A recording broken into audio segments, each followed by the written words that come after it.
今仔以色列即马是拍算要出动地面部队对地面去攻击哈马斯，美国嘛有派军事顾问去以色列，因是要求哈马斯爱释放人质。这场冲突爆发较大，已经超过5000个巴勒斯坦人过往。当地在加沙地区是真惨重，因为当地欠物资，病院嘛无电。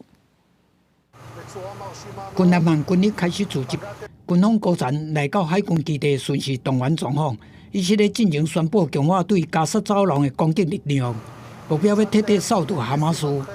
זאת תהיה התקפה קטלנית, זאת תהיה התקפה משולבת מהיבשה, מהים ומהאוויר. עשו את העבודה שלכם. 以军的行动和各界忧心，加沙战火演变作区域冲突。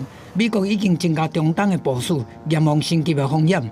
同时派军事顾问去以色列，持续予以各方援助。不过，北京否认有对以色列发令。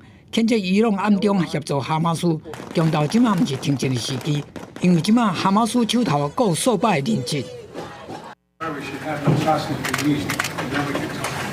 美国总统拜登23和以色列总理纳坦雅胡通话，重申美国争取人质释放的承诺，佮呼吁持续提供冲突区的人道协助。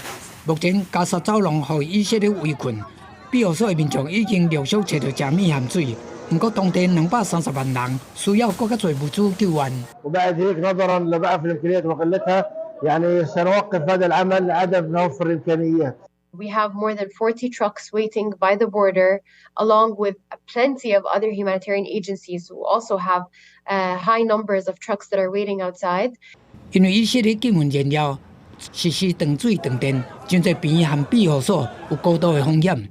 另外，礼拜到拜日24点钟内有436人因为空袭死亡。冲突爆发到当已经超过5000个巴勒斯坦人失去性命，其中有2000外个囡仔。公视新闻杨岩编译。